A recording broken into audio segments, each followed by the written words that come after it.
Hello students, आज की video के अंदर हम halo alkane and halo arenes के बारे में बात करेंगे, जो कि आपकी यूनिट नंबर 10 है। ऑर्गेनिक केमिस्ट्री जो है वो स्टार्ट हो चुकी है। जो फर्स्ट वॉल्यूम था आपकी बुक का वो हम कंप्लीट स्टडी कर चुके हैं। सेकंड वॉल्यूम आज हम स्टार्ट करने जा रहे हैं, तो अच्छे से प्रिपेयर कर ले खुद को। अब जो भी चैप्टर्स आएंगे आपके वो सारे ऑर्गेनिक केमिस्ट्री के ऊपर बेस्ड रहेंगे, तो इसे लाइटली ना लें। अगर कोई भी दिक्कत आती है तो 11th के अंदर जो ऑर्गेनिक केमिस्ट्री के चैप्टर्स आपको पढ़ाए गए थे, जो यूनिट्स करवाई थी, नोमेनक्लेचर करवाया था, उसे आप चाहें तो एक बार रिवाइज कर सकते हैं। बाकी ऐसी कोई दिक्कत आएगी नहीं। Let's start. Halo alkanes and halo arenes, दो वर्ड हैं यहाँ पे, हेलो एल्केन और दूसरा क्या है, हेलो एरीन्स। ये जो है दो चीज़ों से मिलके बना है, हेलो प्लस एल्केन। हेलो का मतलब होता है हेलोजन और एल्केन का मतलब होता है नंबर ऑफ कार्बन चेन। ठीक है, कितने कार्बन की चेन है उसके साथ हेलोजन अटैच रहेगा, तो उसे हम क्या कह देंगे, हेलो एल्केन कह देंगे। जैसे देखिए, हम यहाँ पे एग्जांपल कंसिडर करते हैं। फॉर एग्जांपल CH4, एक कार्बन है। एक कार्बन के लिए क्या वर्ड यूज़ करते हैं, मिथ, है ना। और सिंगल बॉन्ड है सारे, यानी इस तरीके से लिखा जाएगा ये, अगर खोल के हम लिखेंगे तो। ओके, तो हम इसे क्या लिखेंगे, मिथेन, मिथेन बन जाएगा। यानी सिंगल बॉन्ड के लिए तो एन और एक कार्बन के लिए मिथ। ये जो काउंटिंग है, मिथ, इथ, प्रो, ब्यूट, ये आपने पहले ही सीख चुके हैं आप 11th के अंदर। तो देखिए इसमें होता क्या है, किसी भी एक हाइड्रोजन को रिप्लेस करके उसकी जगह क्या आ जाएगा, मान लो उसकी जगह पे आ गया क्लोरीन, ब्रोमीन, आयोडीन, जितने भी हेलोजन होते हैं। हेलोजन होते कौन कौन से हैं, फ्लोरीन, क्लोरीन, ब्रोमीन, आयोडीन। इन सारों को हम एक्स सिंबल से रिप्रेजेंट करते हैं। अगर एक्स सिंबल कहीं भी लिखा दिखता है, इसका मतलब है इनमें से कोई ना कोई वहाँ पे प्रेजेंट है। तो एक हाइड्रोजन को रिप्लेस करके क्लोरीन अटैच करवा दिया। ये जो होता है ये यूज़ किया जाता है एज ए प्रीफिक्स। प्रीफिक्स का क्या मतलब है, जो सबसे पहले लिखा जाएगा। यानी इसका जब नोमेनक्लेचर, IUPAC नोमेनक्लेचर आप करेंगे, उस टाइम पे क्या होगा, prefix plus word root plus suffix. Prefix क्या है इसके लिए, क्लोरीन, तो क्लोरीन ना लिख के हम लिखेंगे क्लोरो। ओके, एक कार्बन के लिए मिथ और सिंगल बॉन्ड के लिए एन, क्लोरोमीथेन। यानी इस कंपाउंड का क्या नाम है, क्लोरोमीथेन नाम है। और आप इसे शॉर्टली कैसे लिख सकते हैं, CH3Cl। यहाँ तो खोल के लिखा हुआ है और यहाँ पे इसे ही समेट के लिख दिया। तो chloro plus meth plus ane, prefix, word root और सफिक्स प्रेजेंट है यहाँ पे। ऐसे भी कर सकते हो, और एग्जांपल देख लो। अब क्या चीज़ प्रेजेंट है, ब्रोमीन, तो ब्रोमो, दो कार्बन के लिए इथ और सिंगल बॉन्ड के लिए एन, ब्रोमो ईथेन। इस कंपाउंड का नाम क्या रहेगा, ब्रोमो ईथेन रहेगा। अगर कार्बन नंबर 2 से ज़्यादा है और उस पर ब्रोमीन अटैच है या क्लोरीन, कोई भी हेलोजन अटैच है, तो वहाँ पे आपको क्या करना पड़ेगा, जब भी आप इसका नोमेनक्लेचर स्टार्ट करेंगे तो आपको नंबरिंग डालनी पड़ेगी। जैसे देखिए, अगर मान लो इस तरीके से प्रेजेंट है, ठीक है, तो अब हम नंबरिंग डालेंगे और नंबरिंग उस साइड से डालनी शुरू करनी पड़ेगी हमें जिस साइड हमारा फंक्शनल ग्रुप प्रेजेंट रहेगा। तो टोटल 3 कार्बन का कंपाउंड है और फर्स्ट नंबर कार्बन पे क्या प्रेजेंट है, ब्रोमीन। तो इसका नोमेनक्लेचर जब आप करेंगे तो आप लिखेंगे 1 ब्रोमो, 1 ब्रोमो, 3 कार्बन के लिए प्रोप और सिंगल बॉन्ड के लिए एन, 1 ब्रोमो प्रोपेन, ऐसे लिखेंगे। ओके, तो 2 कार्बन तक नंबरिंग ना भी करें तो कोई दिक्कत नहीं है। 2 से ज़्यादा कार्बन जैसे ही होते हैं आपको नंबरिंग डालनी पड़ेगी, कंपलसरी है ये, और उसके बाद ही आप नोमेनक्लेचर स्टार्ट कर पाएंगे। अदरवाइज़ आपको पता नहीं चलेगा कि जो कंपाउंड है वो कौन सा लिखा हुआ है। अब मान लो इसी कंपाउंड के अंदर ये ब्रोमीन यहाँ की बजाय सेकेंड नंबर कार्बन पे प्रेजेंट होता, तो भी हमारी मेन चेन तो 3 ही कार्बन की होती। हमेशा लॉन्गेस्ट कार्बन चेन सेलेक्ट करनी होती है ना हमें। लेकिन ये कैसे पता चलता कि ब्रोमीन फर्स्ट कार्बन पे है, सेकंड पे है, कौन से कार्बन के ऊपर है, तो उसके लिए हमें यहाँ पे नंबरिंग डालनी ही डालनी पड़ेगी। ओके, तो ये आपका कुछ बेसिक था हेलो एल्केन्स के रिगार्डिंग। आई होप समझ में आया होगा। एक और वर्ड मैंने यहाँ पे साथ में लिया है, हेलो एरीन्स। ये भी 2 वर्ड से मिलके बना हुआ है, हेलो प्लस एरीन्स। ठीक है, हेलो का मतलब सेम हेलोजन, और एरीन का मतलब क्या होता है, बेंजीन रिंग। ठीक है, बेंजीन के साथ ये प्रेजेंट रहेगा। तो बेंजीन जो है मतलब जो एरोमेटिक कंपाउंड्स होते हैं उन्हें हम यहाँ पे कंसीडर करेंगे। दो टाइप के कंपाउंड होते हैं ना, एक होते हैं एलिफेटिक, एक होते हैं एरोमेटिक। एलिफेटिक जो कंपाउंड होते हैं उनके अंदर इस तरीके के जो हम ये यहाँ पे एग्जांपल लेके चल रहे हैं, ये सारे एलिफेटिक हैं जिनके अंदर कोई भी बेंजीन रिंग वगैरह इंक्लूडेड नहीं होती। लेकिन एरोमेटिक के अंदर क्या होता है, बेंजीन रिंग, एरोमेटिसिटी जो है वो इन्वॉल्व रहती है। तो हेलो एरीन्स बेसिकली इसके ऊपर बेस्ड है। ओके, जैसे मान लो मैं लिखती हूँ इस तरीके से। तो अब यहाँ पे अगर आपसे पूछा जाए कि ये क्या कौन सा कंपाउंड है, तो आप बताएंगे यहाँ पे ये है क्लोरोबेंजीन। कौन सा कंपाउंड है, ये क्लोरोबेंजीन है। इसी तरीके से अगर आपसे पूछा जाए ये कौन सा कंपाउंड है, तो आप बताएंगे कौन सा है, आइडोबेंजीन। ओके, साइड चेन भी अभी मैं इसके और एग्जांपल में आपको करवाऊंगी अभी। और ये चीज़ आपको पहले से पता है, फिर भी मैं एक बार बता देती हूँ। मान लो ये बेंजीन है, इस तरीके से भी रिप्रेजेंट कर सकते हैं, बीच में सर्कल लगा के भी रिप्रेजेंट कर सकते हैं आप इसे। नंबरिंग जब डालेंगे तो 1 2 3 4 5 6 इस तरीके से डाल दें हम यहाँ पे। ठीक है, तो जो सेकंड और 6 पोजीशन होती है, सेकंड और 6, ये होती है ortho position, ortho position. Third और फिफ्थ जो होती है ये होती है Meta position. Okay, Meta position. और जो आपकी फर्स्ट और फोर्थ है ये होती है पैरा पोजीशन। ठीक है, जब भी हम नोमेनक्लेचर करेंगे तो इन कॉमन वर्ड्स का भी काफ़ी यूज़ किया जाता है। देखिए IUPAC के अंदर आप नंबरिंग डाल देंगे कि 1 2 3 जो भी आपके कंपाउंड्स हैं जिस भी पोजीशन पे प्रेजेंट होंगे, जो भी जो सब्स्टिट्यूएंट होगा वो प्रेजेंट रहेगा, फंक्शनल ग्रुप प्रेजेंट रहेगा। लेकिन ये जो वर्ड है ऑर्थो मेटा पैरा ये भी बहुत ज़्यादा कॉमन है, इनका भी वाइडली यूज़ किया जाता है। तो 2 और 6 अगर इन पोजीशन के ऊपर कोई भी चीज़ प्रेजेंट है तो ये ऑर्थो पोजीशन है, 3 और 5 मेटा पोजीशन है, 1 और 4 जो है वो पैरा पोजीशन है। अगर 1 के ऊपर कोई चीज़ प्रेजेंट है तो फिर हम उसे पैरा कंसीडर नहीं करते, वो तो मेन, जैसे यहाँ पे क्लोरोबेंजीन लिखा है फर्स्ट नंबर पोजीशन पे प्रेजेंट है तो वहाँ पे आपको मेंशन करने की ज़रूरत नहीं है। अगर फोर्थ पे कोई चीज़ प्रेजेंट है तो ही आप मेंशन करें कि ये पैरा है। ओके, और देखिए इसके अंदर अभी for the sake of our convenience मैंने ये थोड़ी सी आउटलाइन पहले ही बना ली है, तो हम इसे 1 बाय 1 स्टडी करेंगे। देखिए जो आपके हेलो एल्केन्स होते हैं ये प्राइमरी, सेकेंडरी और टर्शरी 3 तरीके के हो सकते हैं। किसी भी चीज़ को प्राइमरी, सेकेंडरी या टर्शरी कब बोलेंगे, अगर हेलोजन जिस कार्बन से अटैच है वो कार्बन सिर्फ एक ही कार्बन से अटैच रहेगा तो हमारा जो हेलो एल्केन है वो कैसे नेचर का होगा, प्राइमरी नेचर का। दोबारा सुन ले, हेलोजन एक्स से हम यहाँ पे हेलोजन रिप्रेजेंट कर रहे हैं, मैं यहाँ पे लिख देती हूँ वेयर एक्स रिप्रेजेंट हेलोजन।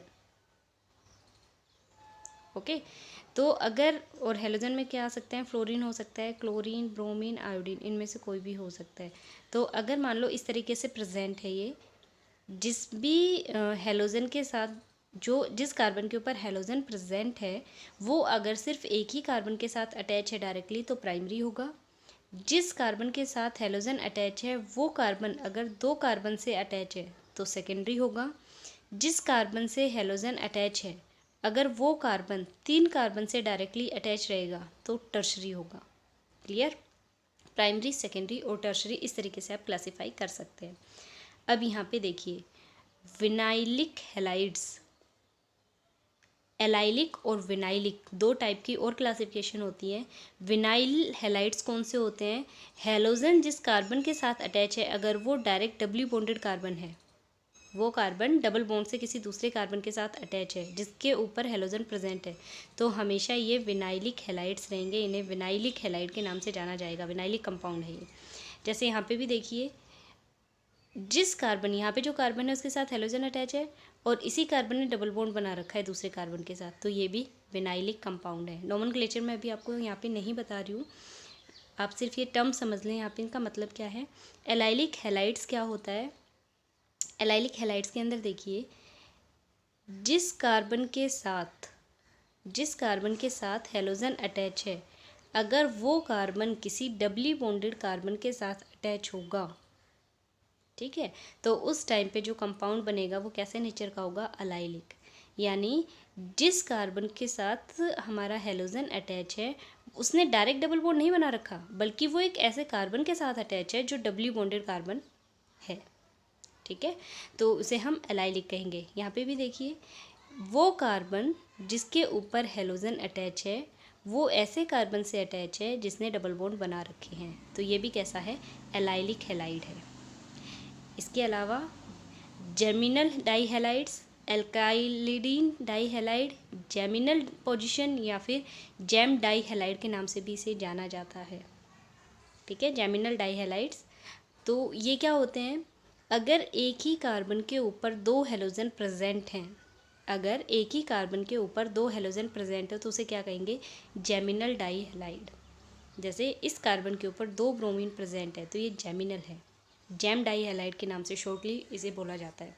इसी तरीके से यहाँ पे देखिए, इस कार्बन के ऊपर दो क्लोरीन प्रेजेंट है तो दो हैलाइड्स एक ही कार्बन पे प्रेजेंट है तो ये भी जैमिनल नेचर का है। इसके अलावा एल्काइलिन डाईहैलाइड्स या फिर विसिनल डाईहैलाइड या फिर विक डाईहैलाइड के नाम से जाना जाता है। ये कौन से होते हैं, एडजेसेंट कार्बन के ऊपर अगर हेलोजन प्रेजेंट हो, एडजेसेंट ही होने चाहिए, देखो दोनों आपस में अटैच है ना और दोनों के ऊपर ही हेलोजन प्रेजेंट है, तो हम इसे क्या कहेंगे, विसिनल डाईहैलाइड कंपाउंड है ये हमारा। इसी तरीके से यहाँ पे देखिए, CH यहाँ है और CH2 यहाँ है, दोनों अटैच है बॉन्ड के साथ। ये जो बॉन्ड है ना, क्लोरीन ने नहीं बना रखा, क्लोरीन तो इसके ऊपर यहाँ प्रेजेंट हो सकता है या यहाँ प्रेजेंट है, तो इसके पास भी हेलोजन है और इसके पास भी हेलोजन है, यानी एडजेसेंट कार्बन के पास, दोनों के पास जो है हेलोजन प्रेजेंट है, तो ये कैसा है, विसिनल नेचर का है। समझ में आ रही है ना बात। बहुत सारी छोटी छोटी टर्म्स मैंने आपको बताई हैं, अच्छी तरीके से ये ध्यान में रखनी है, बार बार ये टर्म्स नहीं बताई जाएंगी, सिर्फ ये नाम लिखा हुआ मिलेगा आपको, तो वहाँ पे आपको पता होना चाहिए, ओके। इसके अलावा देखिए, पोली हेलो एल्केन्स भी होते हैं। ये क्या होते हैं, जैसे हमने यहाँ पे लिखा CHCl3, ठीक है, तो एक ही कार्बन के ऊपर तीन तीन हेलोजन प्रेजेंट है, तीन क्लोरीन प्रेजेंट है ना, तो ये पोली हेलोजन, पोली हेलोजन, पोली का मतलब होता है ज़्यादा, एक से ज़्यादा है मतलब वो ज़्यादा है, और हेलोजन प्रेजेंट है, एक ही कार्बन पे अगर कई सारे हेलोजन प्रेजेंट है तो उन्हें पोली एल्केन्स, पोली हेलो एल्केन्स के नाम से जाना जाता है। तो ये जो कंपाउंड इसे क्या लिखेंगे, ट्राइक्लोरोमीथेन, ट्राइक्लोरोमीथेन के नाम से जाना जाएगा। कॉमन जो नाम है इसका वो होता है क्लोरोफोम, क्लोरोफोम के नाम से भी जाना जाता है। इसका नोमेनक्लेचर क्या होगा, ट्राइब्रोमो मीथेन, या फिर क्या बोलेंगे इसे, ब्रोमोफोम। इसी तरीके से ये क्या होगा, आइडोफोम और ट्राई आइडोमीथेन के नाम से जाना जाएगा इसे।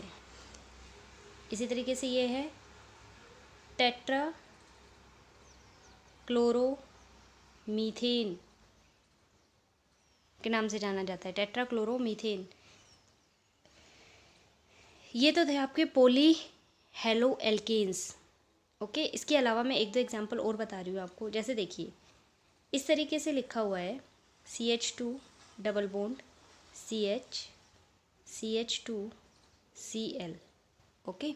तो अब आप क्या सोचेंगे कि नंबरिंग हमें यहाँ से स्टार्ट करनी है 1 2 3, लेकिन ऐसा नहीं होगा। जब भी अगर हेलोजन प्रेजेंट है, कोई भी एक लॉन्ग चेन है और उसमें डबल बॉन्ड भी प्रेजेंट है, तो हमेशा प्रायोरिटी जो है आप किसे देंगे, डबल बॉन्ड को देंगे। तो नंबरिंग यहाँ से शुरू करनी है 1 2 3, ठीक है।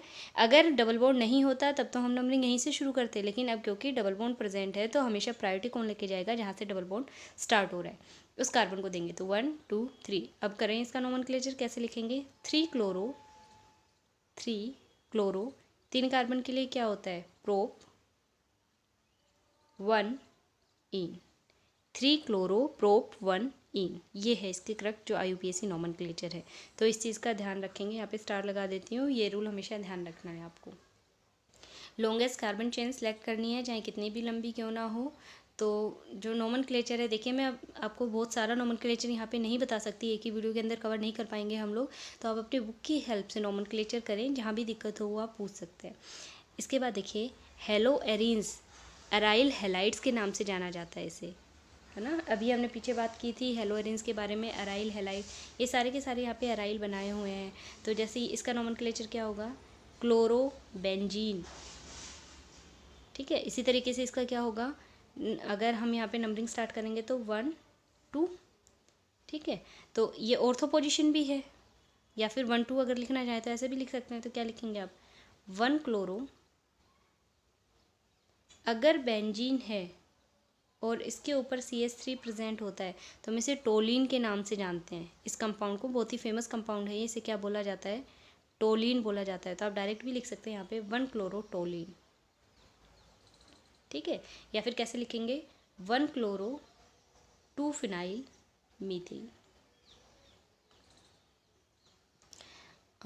इसी तरीके से यहाँ पे देखिए 1 2 3, नोमेनक्लेचर यहीं से स्टार्ट होगा ना, तो आप लिखेंगे 1 क्लोरो टोलिन, या फिर ऐसे भी लिख सकते हैं इसे ऑर्थो क्लोरोटोलिन। और इसे क्या लिखेंगे आप, यहाँ पे इसे लिखा जाएगा मेटा क्लोरोटोलिन। इसी तरीके से इसे क्या लिखेंगे, पैरा क्लोरोटोलिन के नाम से जाना जाएगा। सेम कंडीशन यहाँ पे है, ये क्या लिखा जाएगा, ब्रोमोबेंजीन। क्या लिखेंगे हम इसे, ब्रोमोबेंजीन। इसे क्या लिखेंगे, 1 2 डाइब्रोमोबेंजीन, 1 2 डाइब्रोमोबेंजीन। इसे क्या लिखेंगे, 1 2 3 4 5 6, 1 3 5 ट्राइब्रोमोबेंजीन, ठीक है। तो इस तरीके से भी आप नोमेनक्लेचर जो है वो लिख सकते हैं। अब यहाँ पे देखिए साइड चेन शुरू हो चुकी है, ठीक है। डायरेक्ट बेंजीन से जो हेलोजन है वो अटैच नहीं है, इनफैक्ट साइड चेन के साथ अटैच है। तो आप इसे कैसे डिनोट करेंगे यहाँ पे, तो इसे कैसे लिखेंगे, देखिए यहाँ पे 1, ठीक है। तो 1 chloro 1 phenyl methane. First number carbon पे क्लोरो प्रेजेंट है, क्लोरीन प्रेजेंट है, फर्स्ट नंबर के ऊपर ही फिनाइल प्रेजेंट है, और CH3 एक जो CH2 है एक कार्बन का कंपाउंड है, तो इसे मीथेन। 1 chloro 1 phenyl methane.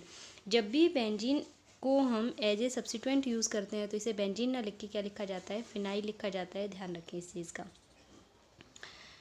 या फिर आप इसे इसका जो कॉमन नाम है वो भी बहुत फेमस है, बेंजाइल क्लोराइड के नाम से जाना जाता है, ये बेंजाइल क्लोराइड। इसी तरीके से यहाँ पे देखिए ये 1 हो गया, 1 1 die chloro 1 phenyl methane, okay. एक नंबर कार्बन के ऊपर 2 बार क्लोरीन प्रेजेंट है, तो 1 1 डाई क्लोरो 1 फिनाइल, और एक CH है एक कार्बन है तो मीथेन। इसी तरीके से इसे कैसे लिखेंगे, 1 2 1 ब्रोमो 2 फिनाइल ईथेन, ठीक है। तो इस तरीके से आपका जो नोमेनक्लेचर है वो आपको कैरी ऑन करना है। और इनके जो कई चीज़ों के कॉमन नाम भी बहुत फेमस होते हैं, वो भी आपको साथ साथ पढ़ने हैं। IUPAC तो इम्पोर्टेंट है ही है। अब यहाँ पे मैं टोटल 5 क्वेश्चन आपके लिए छोड़ के जा रही हूँ, 1 दिस इज़ 2 3 4 एंड 5। आप इन्हें सबसे पहले तो जैसे ये है, इसमें घबराने की ज़रूरत नहीं है, आप इन्हें खोल के लिखें। उसके बाद IUPAC नोमेनक्लेचर, कॉमन नोमेनक्लेचर नहीं पूछ रही हूँ मैं आपसे, IUPAC नोमेनक्लेचर जो है वो आप इनका मुझे कमेंट सेक्शन में बताएं, या फिर जहाँ भी आप अपने नोट्स बना रहे हैं वहाँ तो एटलीस्ट सॉल्व करके लिखना ही लिखना है। अब देखो एक रूल इसके अंदर और बता देती हूँ मैं, आपकी थोड़ी हेल्प हो जाएगी। अगर क्लोरीन और ब्रोमीन दोनों चीज़ें प्रेजेंट है एक साथ, तो अब प्रायोरिटी कौन सा लेके जाएगा ये हमें नहीं पता चल रहा। अल्फ़ाबेटिकली जो चीज़ पहले आएगी वो प्रायोरिटी लेके जाएगी। यानी ब्रोमीन है B से स्टार्ट हो रहा है, क्लोरीन C से स्टार्ट हो रहा है, तो पहले ब्रोमीन को लिखेंगे उसके बाद क्लोरीन को लिखेंगे। तो नोमेनक्लेचर भी जब आप स्टार्ट करेंगे, नंबरिंग डालना स्टार्ट करेंगे, तो आपको इस साइड से करनी है 1 2 3 एंड 4, ठीक है। तो 2 ब्रोमो हो जाएगा, ब्रोमीन नहीं। जब एज ए फंक्शनल ग्रुप इसका यूज़ किया जाएगा तो ब्रोमीन की बजाय ब्रोमो लिखना पड़ेगा आपको। तो ये 5 एग्जाम्पल है, सॉल्व करके आप मुझे बताएंगे।